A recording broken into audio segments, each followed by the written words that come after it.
tó bá di ní ọjọ́ mẹ́jọ lágbára Ọlọ́run kẹ́pàdé Abọ́ládé Sodiq lórí àkọ́tún ètò tó lè tó kò lórí ìkànnì King FM 103.9 ní dédé aago 11 sí 12.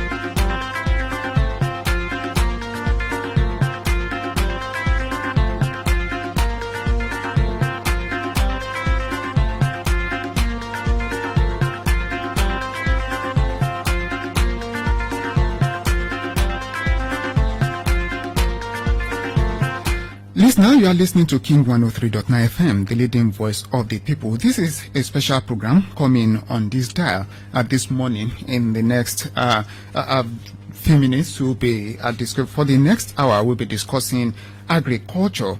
And I have a special guest with me on the program this morning. Toyeshe Oyebode is my name.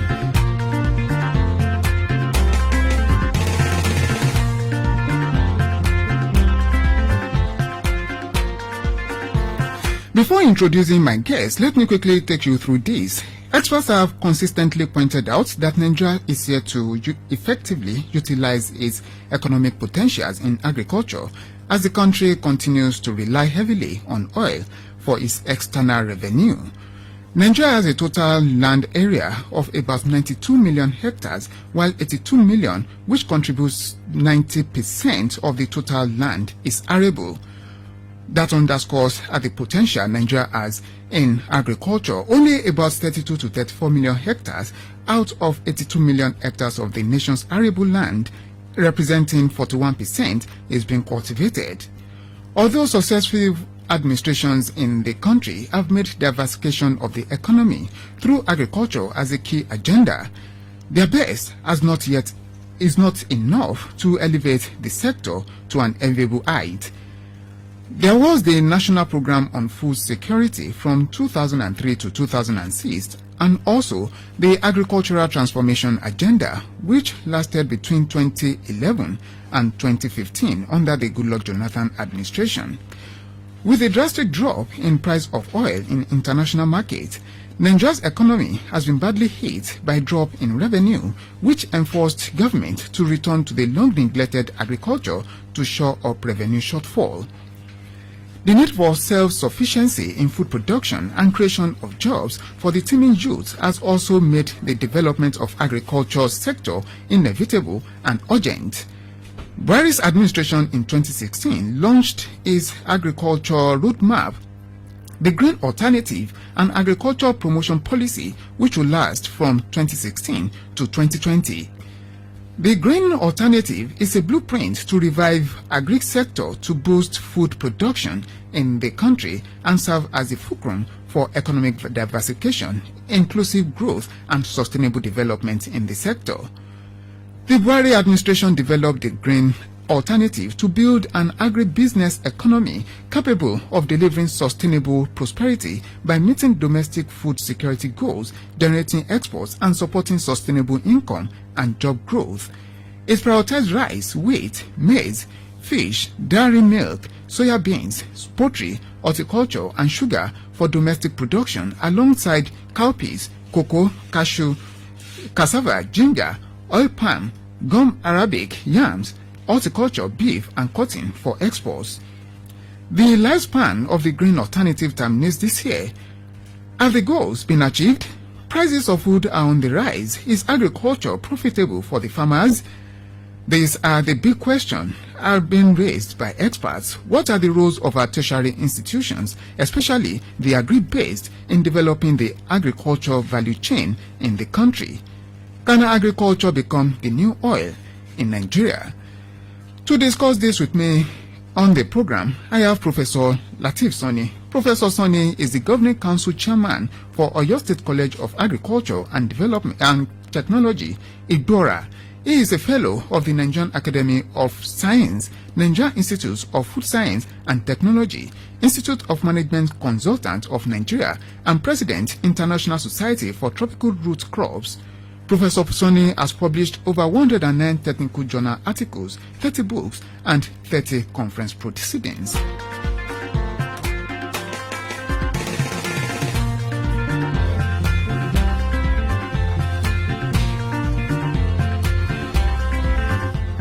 It is my pleasure to welcome Professor Lateef Sani, the Governing Council Chairman for Oyo State College of Agriculture and Technology, Igbora. Professor Sani, thank you very much for coming this morning. Thank you very much. Azad, can agriculture become Nigeria's new oil? Of course. I mean, we started with agriculture, so is still the base. It's a gold mine that we need to sustain and capitalize on. If you recall the groundnut pyramid, cocoa, bath in the south, and palm oil in the east, in those days, agriculture started until 1970 when we started the issue of oil, and we were so carried away that we were not diversifying much into the agriculture, and some other countries took over from us. Was it that agriculture was not enough in providing what we needed? So that's why we went for oil. So oil being the bride embraced by many countries. No, Nigeria stumbled into oil by chance. And the money from the oil is shortfall. You get more money compared to agriculture. But when you are looking into long-term development and sustainable goals, agriculture will give you that long-term support. The oil can dry up anytime, and we've been waiting for it to dry up. And if it's not dry up, you have the international politics that is going on. The US, the China, and Russia are enough to block any oil to go into any country. If that one is not coming in, you have so many insecurity and youth agitations that will not allow you to be able to have market or have the maximum production rate that you're supposed to have to be able to make more money at the international market. Today now the oil is $40 per barrel compared to when it was $120 per barrel. Now our production capacity today has reduced compared to 4 years ago when we were actually at our peak period of this thing. So these are some of the problems that monolithic systems cannot sustain any society. By nature, by the way God created us, we are agrarian society. What we ought to have done was to make sure that the proceeds from the oil are plowed into agriculture in terms of diversification. Regional strength. As I'm talking to you today, the region that is more suitable for Ruga is the northern hemisphere of Nigeria. Any attempt to take Ruga to other regions is a waste of time. Nobody can do it better than the northern resources, either human or the expanse of land that we have in the north. When you are talking of palm produce, it is the eastern region of this country. The architecture of the land, the space, the way God created Nigeria, He has given us our regional endowment that we're supposed to capitalize on and sustain. When we are talking of cocoa and some of these arable crops, then you come to southwest Nigeria. And this were the way we were before we were carried away with this amalgamation and political groupings and having a kind of federalist systems that we are doing, such that today the proceed from the oil has become a curse on Nigerians. Is this federalism that is also affecting our agricultural sector? Of course, it is the federalism, unnecessary centralization of resources to one group of people, the elites. And what is happening to the state government and also the regions? Why have they failed to also tap into this? Because they have these resources at their disposal. Why have they failed to do that? Why they failed was the loss of leadership. Immediately we have Awolowo leaving the space of southwest Nigeria, no credible leader up till now. Nobody. Inambi Asikwe in the east, Al-Sadana in the north. Every other people who are just pseudo leaders, they started a little bit with agitations, show interest in socialist approach, welfare of people. Then before you look at it, they started amassing wealth, mansion, fortresses. they turn themselves to emperors, and before you look at it, they are semi-gods. And that is what is going on up till now. Now, just little of those governors that are more or less doing the right thing. But my point, I told some people that we must be able to make sure that we guide whoever want to do the right thing. Some governors do the right thing, but where is that critical group of people that can be able to tell them that yes, you are correct, but you could have done it this way? Nobody. Are the academias like you also failed to play that role? The academia position, we are overrating the academia. Because you are a professor does not mean you have the whole wisdom. No. I came from a humble background. My great-grandmother, great-grandfather in Oje, in Saliafa, their brains, I cannot equate it with the brain of a professor. These are very formidable, bold, progressive, productive grandfathers, and they are well versed. They don't have certificate, but you cannot beat their brains. So the issue of academia, let us just count ourselves as human resource. Now, are we giving room for wisdom in general? Either you are certificated or not. I will say no. Most people do not want the truth. Most people do not want the truth, and that is the bitter problem that we are having in our governance system. And let's look at the program, the policies that we had in the past. We had the agricultural transformation agenda under the Goodluck Jonathan administration, and also the national program on food security from 2003 to 2006. In your opinion, do you think these policies have been able to be effective to ensure that we attain self-sufficiency in food production, and also including the present policy, the green alternative of Muhammadu Buhari administration? Now, the three phases of policy interventions you have mentioned, accidentally or coincidentally, I happen to be partook in most of them. In its development, development. IITA, as a scientist in IITA, we actually strengthened the President Obasanjo's governance with competitiveness of agricultural transformation. And that was why he started the presidential initiative on cassava.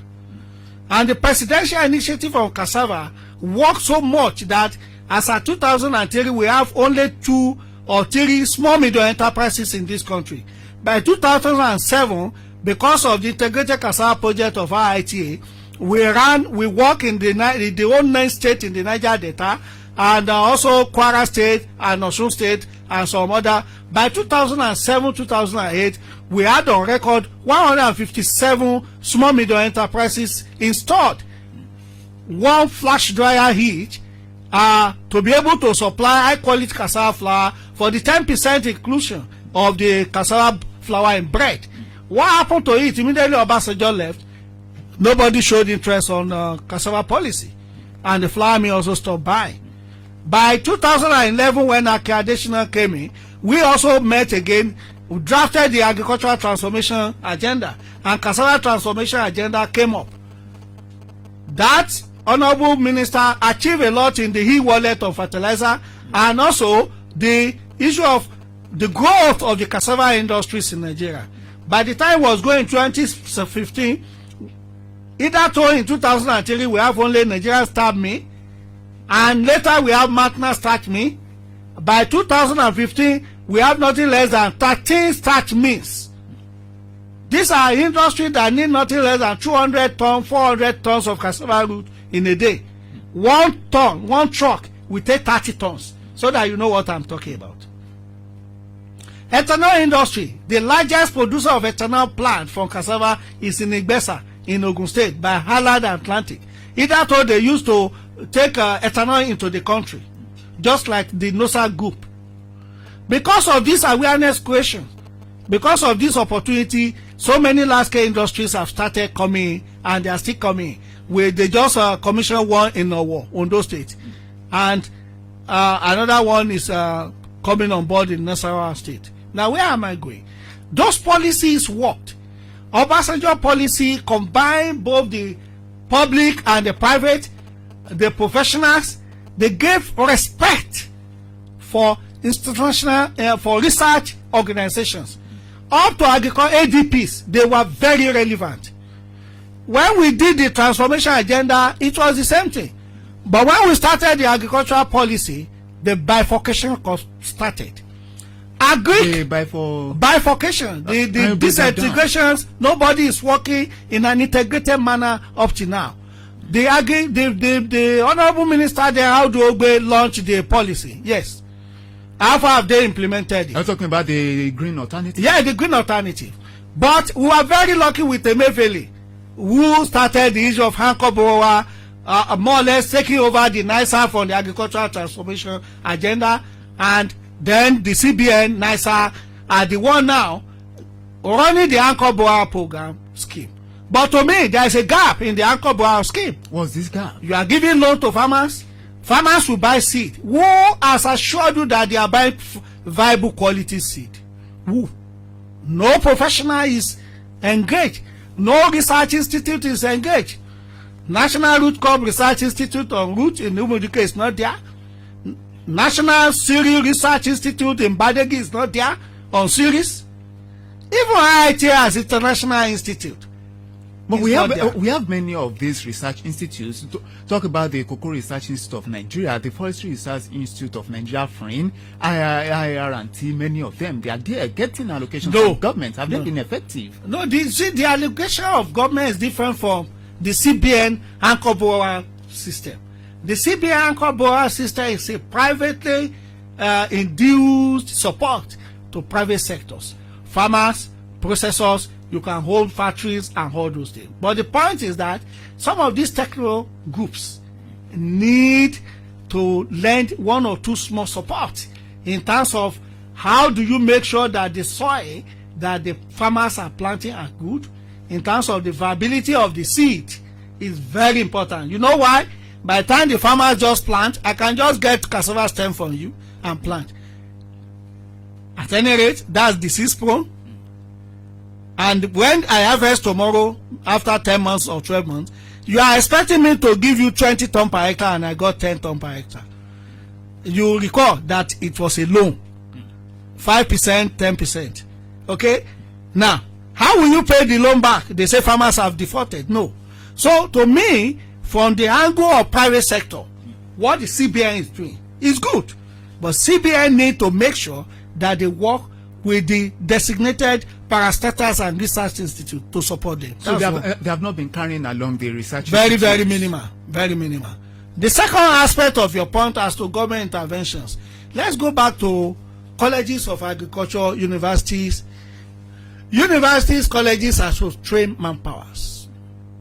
They are not to be selling at the market. They are to train manpowers. Now, either to when the funds were there, they train manpowers, and manpowers excel. I'm a product of that. I'm the first product of Federal University of Agriculture. I graduated in 1990 and had my PhD in 1999. Was best in the CG Center in 2008. I got an award. Trained in Nigeria, even though I went to UK for 9 months bench work. So, the manpower training, Research Institute, Cocoa Research, they are doing their best, turning out new varieties for people to take. But after that, you need adoptions, you need transfer.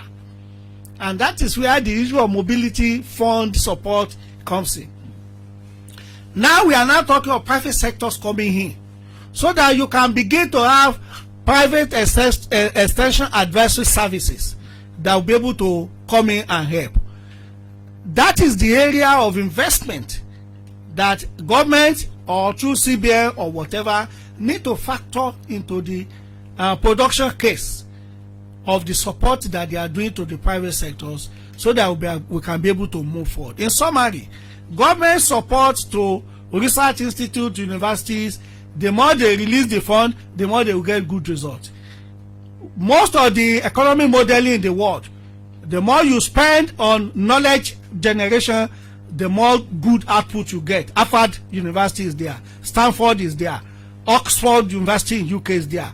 I've been to Greenwich University and I saw what they do there.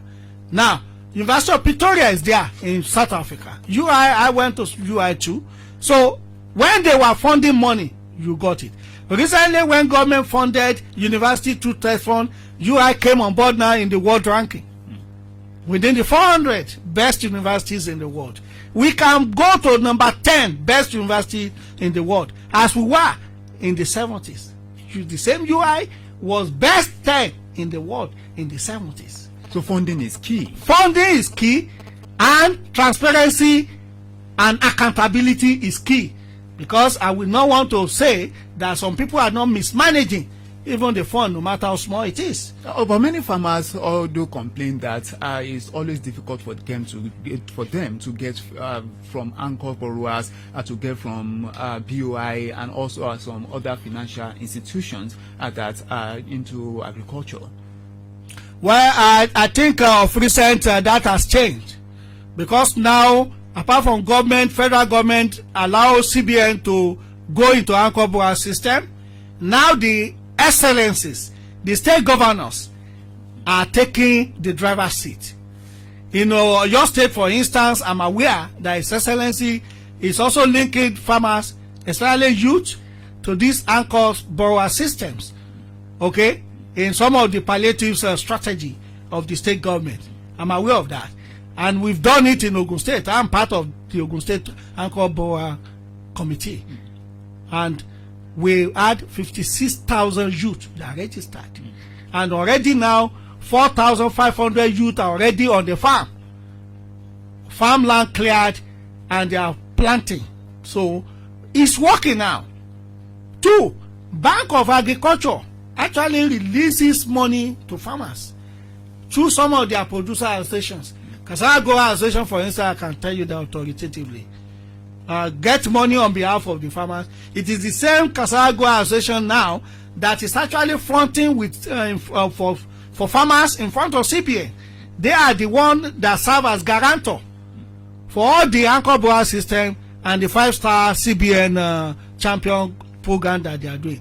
So currently farmers are having access, but not all the, we have millions of farmers. So what are we advise whoever has not got into that opportunity is that they should form themselves as cooperatives. Form yourselves as cooperatives, link up to the CBN offices in that environment, link up to the executive advisors, to the excellencies on food security or agriculture.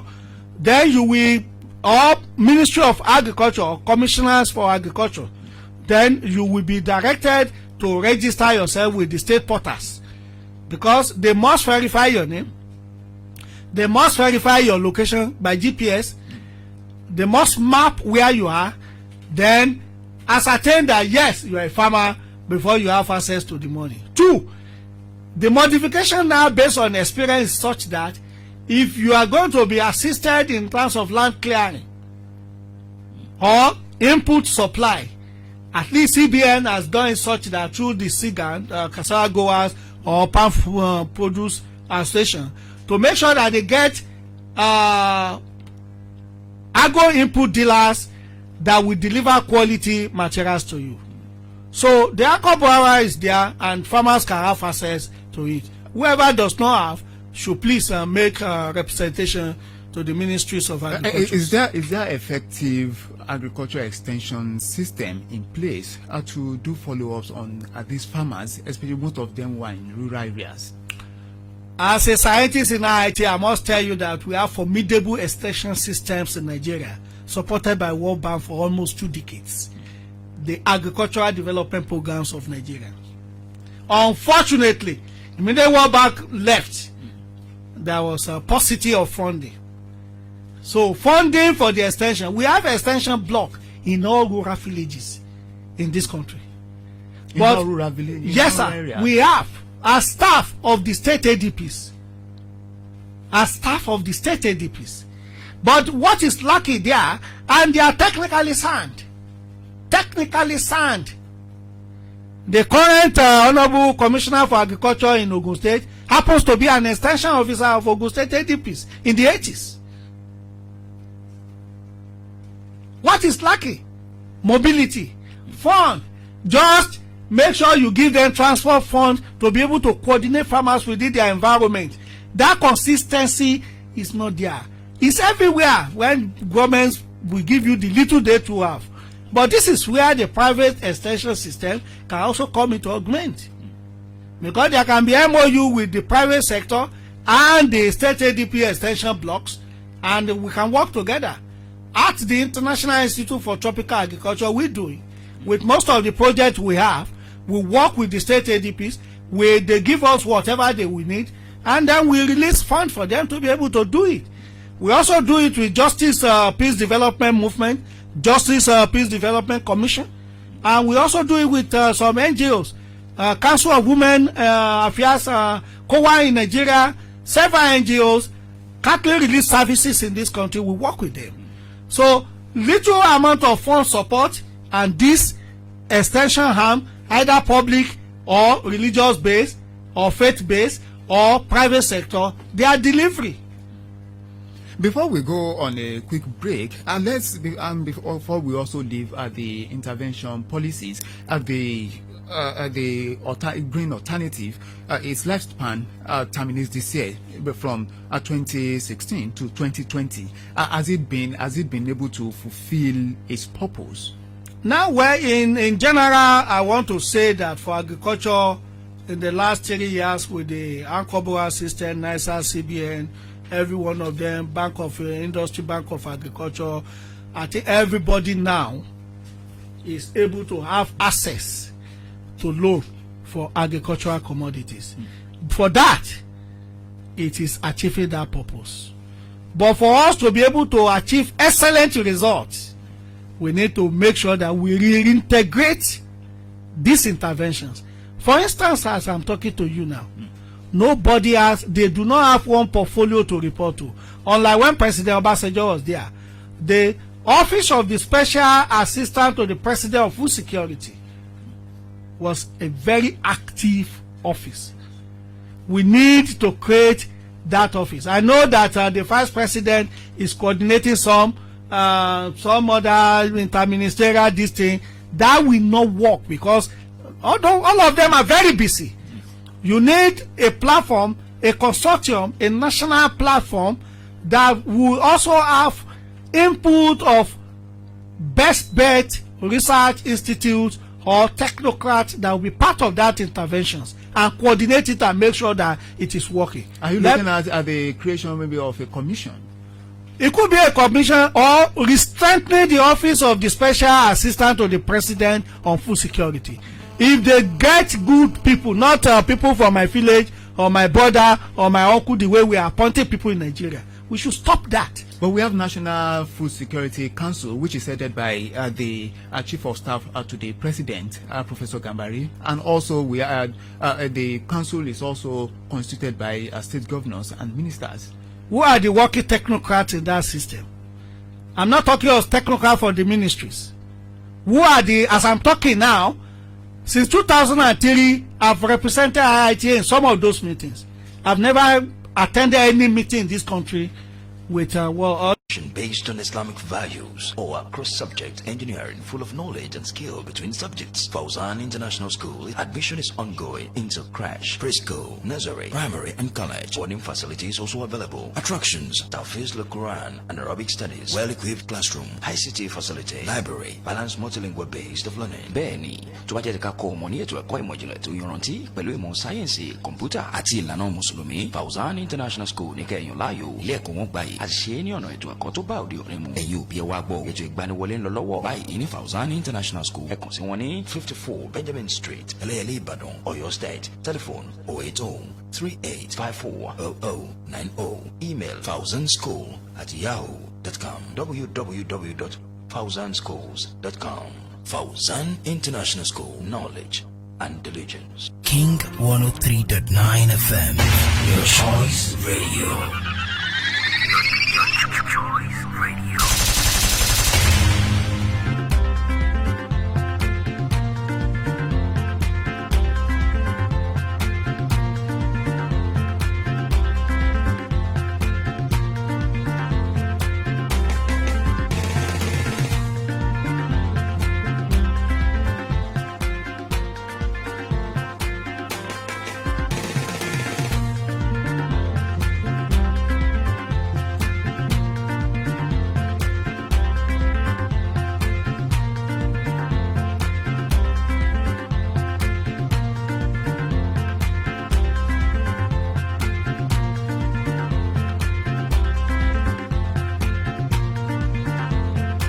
Welcome back.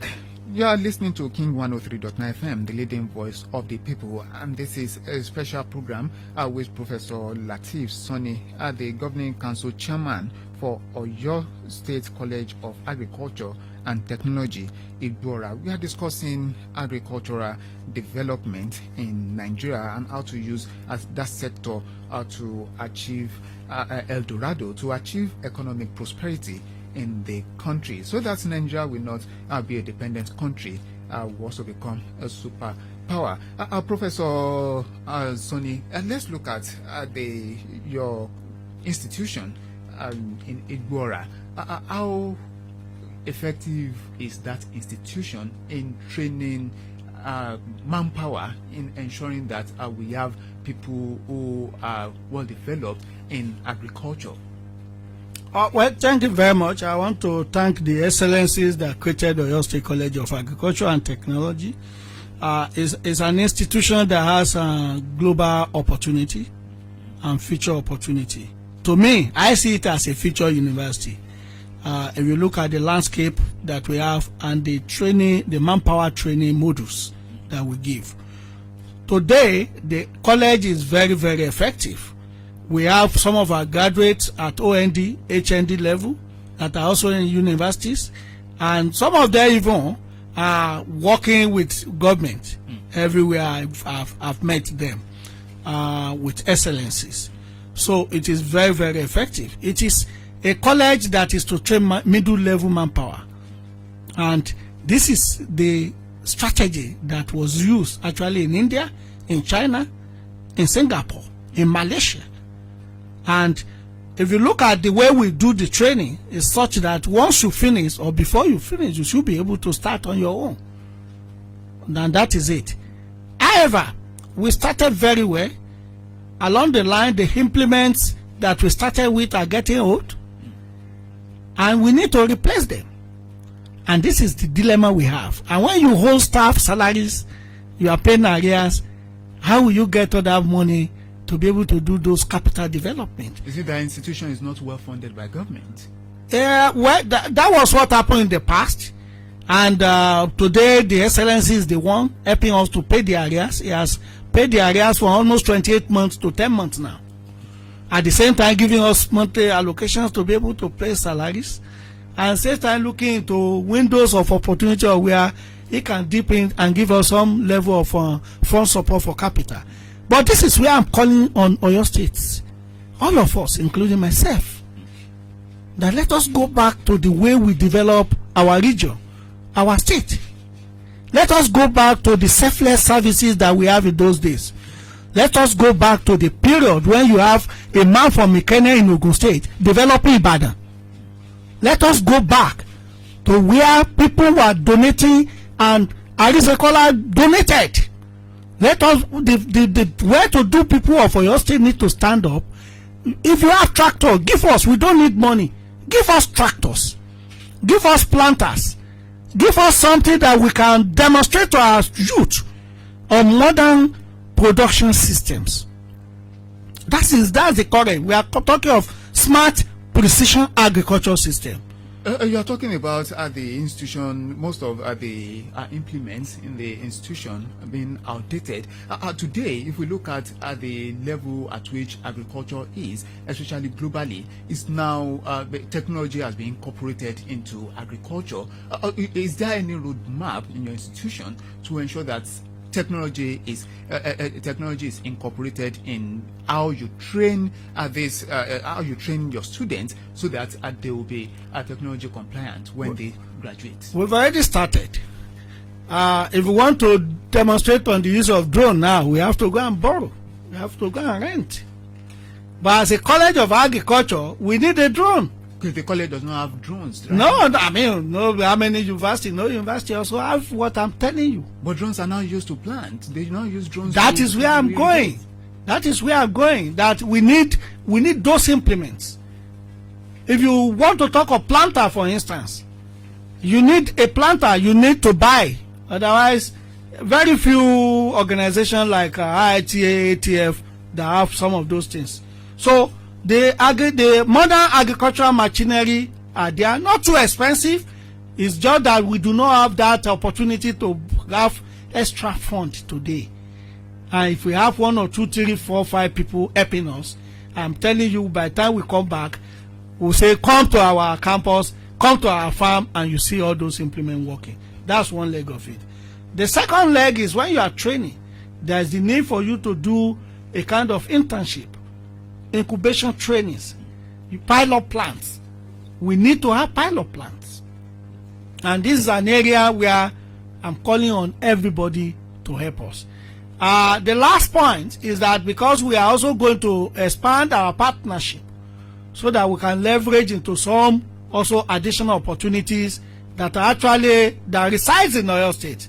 We are going to expand our partnership more to IITA. We've signed an MOU with IITA, and we are going to do that with Cocoa Research, High R&T, and all those ones.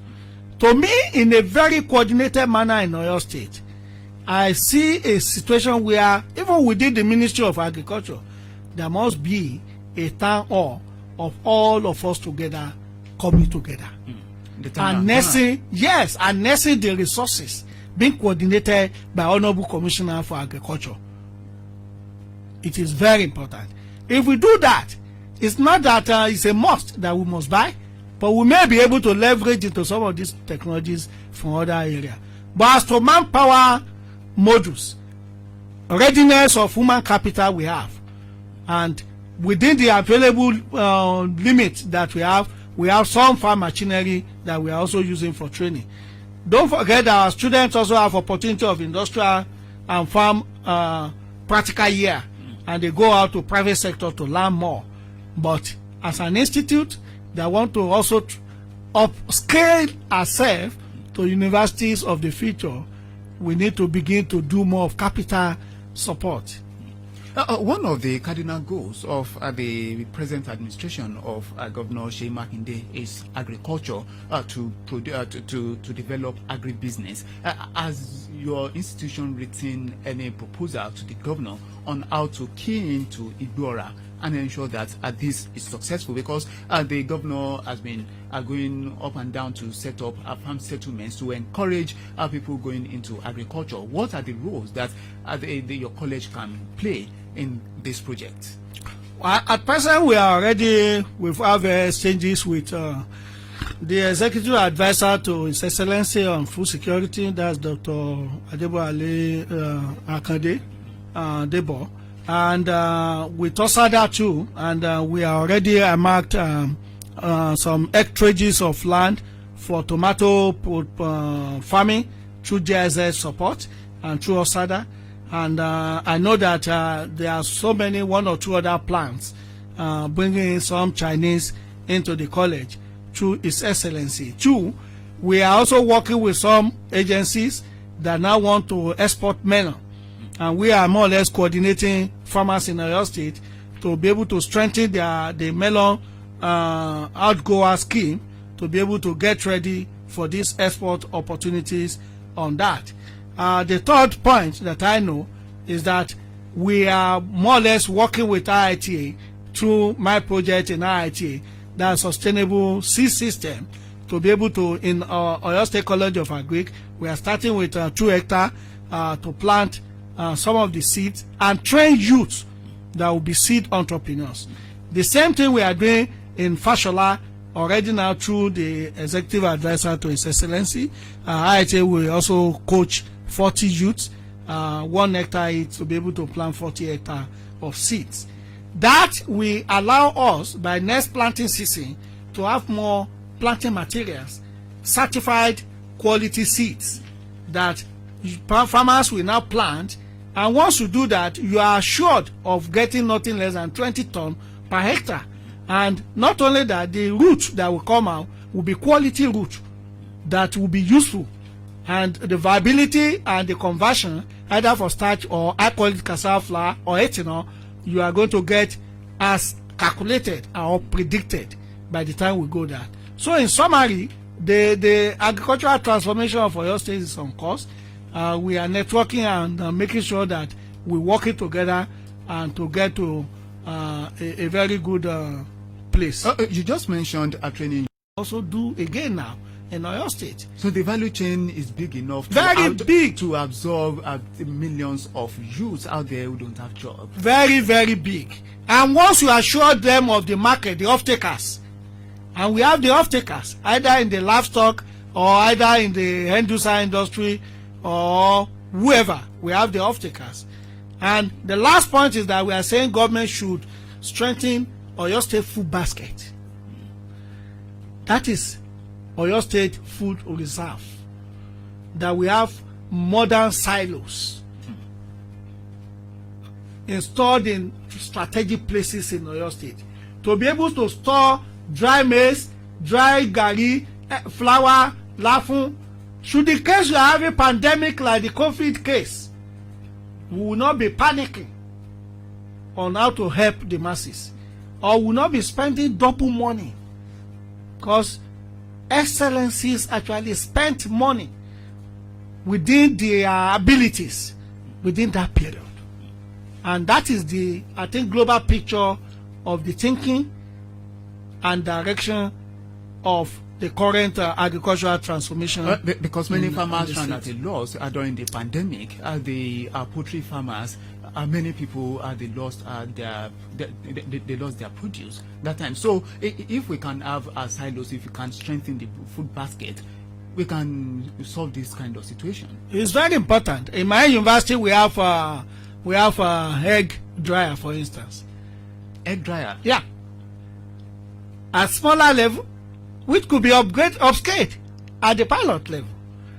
So, if we show more interest in value addition, opening up markets, the future is bright for us in the state, because actually we are very lucky in this state. We have so many en route to make more money from agriculture if we really work together as a team.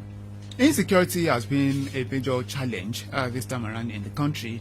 You talk about the farmer headers clash that we always witness, that we hear about. How badly has this affected the agricultural sector, and what is the implication if we don't name this in the board? It is a serious problem. I was in Umudike 2 weeks ago, and all the farms I went, I found out that the issue of headers case is serious. Now, if I do not want them to take cattle to my farm, some of them are now using extra money bamboo as fence for their farm. That's extra cost. Extra cost, or double, because there's no bamboo in Southeast by its nature. So, and this is a serious problem we need to do. So my take is that, number one, the community policing system that we are doing need to be strengthened. Two, the traditional meeting that we normally do with the Fulani, all of them need to be settled and continue. The third major point is for us to be able to actually find a more enduring strategic interventions at the regional level that will limit the mobility that is causing this problem. Is very important. As for many people who have been inspired by this program, what you said, your analysis, and also the drive to be gainfully employed in the agricultural value chain, does your institution train people aside of students who gained admission? Yes, we are available for training as a college, and whoever is interested, we encourage group training, cooperative trainings. So how can they benefit from that? The college will give you our phone number, and if they also want some any technology they want from IITA, my number is also there. We are available in IITA. Like the egg dryer that you are talking about, if people want to access these facilities. Yeah, we link them up with our colleagues in the Federal University of Agriculture, Abeokuta. Okay, let's have the number. Maybe you should give out the numbers that they can Okay, the number 08055723592, 08055723592. That is for Opeyemi Olawore, who is the public relations officer of the institutions. Here the number again, 08055723592. The public relations officer of the institution, Opeyemi Olawore, and also the acting registrar. You can get in touch with the acting registrar of the institution on 080-336-16087, 080-336-16087. You can get in touch with them for agricultural training, and also to assess this facility if you are a farmer, and also if you have interest in going into farming. Like me, I also have interest in going into farming. But before we leave, Nigeria, is it possible to achieve self-sufficiency in food production with the way things are going? Because the prices of food on the rise. It is very, very possible. Nigeria, by the way God created us, we have will, we have passion, we are committed, and for survival, I know Nigerians in diasporas have been asking questions on areas where they can invest more. And if you look at it, the last 2 years, fund from diaspora, actually almost half of the proceed from our oil, fund from the diaspora. So the implication is that we have opportunity to be self-sufficient. And once all of us recognize the need for us to be selfless and for us to work as a team. Thank you.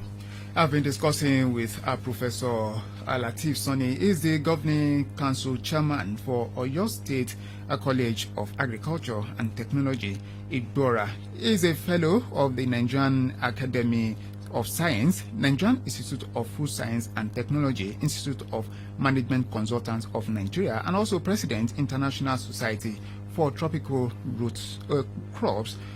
He has published over 109 technical journal articles, 30 books, and 30 conference proceedings. Before we leave, let me quickly read out the names of those who are on the chairman's entourage. We have the acting rector, Mr. Olani Adekunle, is here. Thank you very much for coming. Deputy rector, Dr. Oluwa Sonjo Ariyo Okunla, thank you very much for coming, sir. Acting registrar and secretary to governing council, Mr. Paul Oyediran, we appreciate your presence. The buzzer is also here with us, Alhaji Sarafa Agbogun. Thank you very much for coming. The acting librarian, Mr. R.O. Oyewo, thank you very much for honoring our invitation, and also the public relations officer, Opeyemi Olawore. Thank you very much, everyone, for coming to King FM 103.9. Professor Sonny, thank you very much for coming. Thank you very much. Very grateful for the opportunity. Looking forward to having more of you. Thank you very much, everyone who listened to the program. Thank you very much. Toyeshe Oyebode is my name. To develop this nation is our collective responsibility. Have a wonderful day, and please continue to stay safe.